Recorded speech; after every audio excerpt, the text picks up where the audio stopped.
먹는 것이 곧 나를 만든다. 안녕하세요, 리트작사입니다. 이 신발도 튀기면 맛있다 이런 말이 있죠.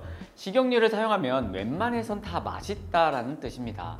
그런데 이 식용유를 쓸 때마다 좀 더 건강한 방법은 없는지, 어떤 식용유를 써야 이 건강에 그나마 더 좋은지 이런 궁금증이 생기곤 합니다. 그래서 오늘은요, 이 식용유를 좀 더 건강하게 사용할 수 있는 방법에 대해서 말씀드리도록 하겠습니다.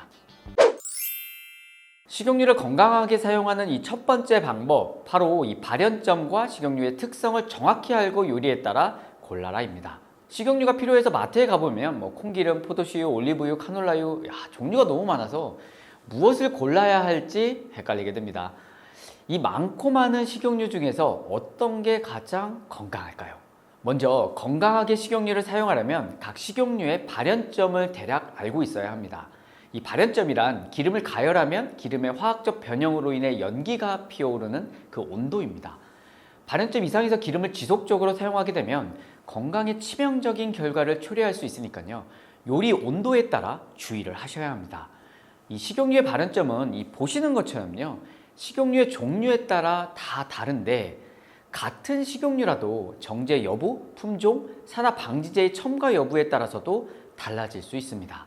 높은 온도의 요리에는 이왕이면 발연점이 높은 식용유를 써야겠지만, 더 중요한 것은 이 발연점만으로 기름의 안전성을 평가해서는 절대로 안 된다는 겁니다. 기름들은 이 발연점보다 훨씬 낮은 온도에서 타지는 않을 뿐이지, 일정 수준 이상이라면 기름이 산화되고 유해한 물질이 계속 생성되기 때문입니다. 불포화 지방산이 많은 좋은 기름들은 발연점 이하의 온도에서도요, 산화 안정성이 떨어지기 때문에 산패는 잘 일어나게 됩니다.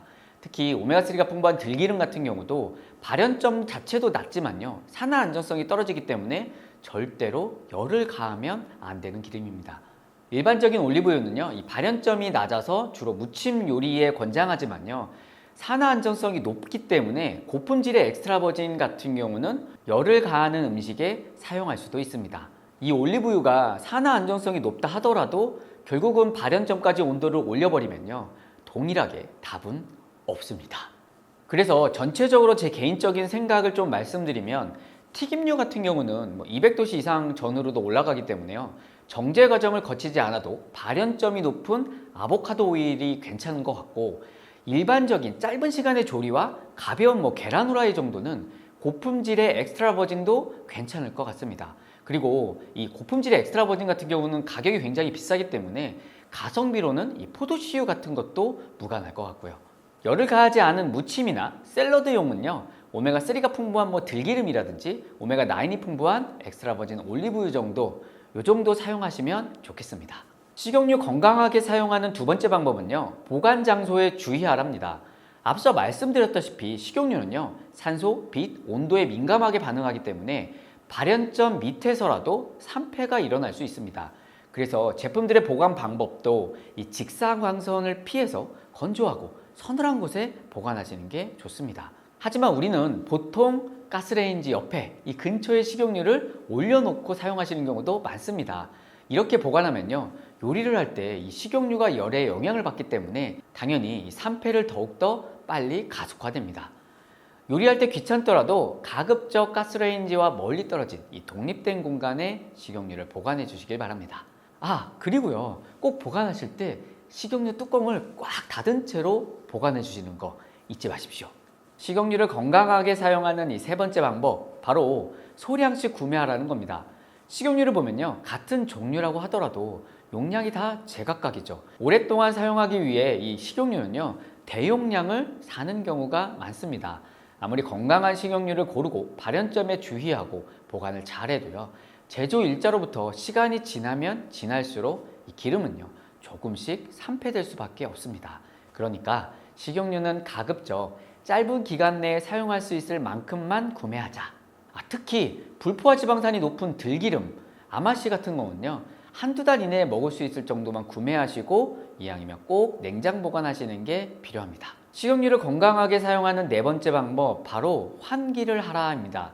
평생 담배를 안 핀 여성이 폐암에 걸리는 이유 중에 하나가 바로 이 식용유로 요리를 할 때 생기는 연기 때문이다라는 거 알고 계셨나요? 일명 쿠킹 휴음이라고 하는데요, 최근 학교 급식 조리사 어머님들이 이와 관련해서 시위를 해서 화제가 되기도 했었죠. 식용유를 높은 온도에서 사용하게 되면 알데하이드라는 물질 같은 발암 물질이 미세한 에어로졸로 방출되게 됩니다. 이런 발암 물질이 폐 깊숙이 들어가게 되면 당연히 몸에 좋지 않겠죠.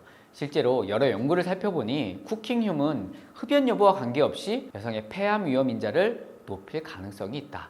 특히 환기가 잘 되지 않으면 폐암 위험이 증가될 수 있다라는 결과가 있었습니다. 그러니까 식용유를 사용해서 요리를 하실 때 반드시 창문을 열어서 환기를 시켜주십시오. 또는 주방 후드를 꼭 키시길 바랍니다. 오늘은 식용유를 어떻게 하면 건강하게 사용할 수 있는지 알아봤습니다. 사실 이 밖에도 주의할 게 더 있는데요. 식용유를 재사용하면 할수록 산패 위험이 커지기 때문에 가급적 한 번 사용한 기름은 절대로 다시 사용하지 않는 게 좋고요. 무엇보다 가장 건강한 식용유 사용법, 식용유를 최대한 사용하지 않는 것이라는 겁니다. 오로지 무침에 올리브유나 아마씨유, 들기름, 참기름 같은 정도 사용하시는 게 가장 건강한 식용유 사용법이라는 거 잊지 마십시오. 오늘도 도움이 되셨길 바라며 저는 이만 물러가겠습니다. 못 고치는 병은 없습니다. 못 고치는 습관만 있을 뿐입니다. 구독, 좋아요, 댓글, 알림까지 잊지 마십시오. 지금까지 리틀 약사였습니다. 구독을 원하신다면 이쪽, 더 많은 영상들을 보고 싶다면 이쪽.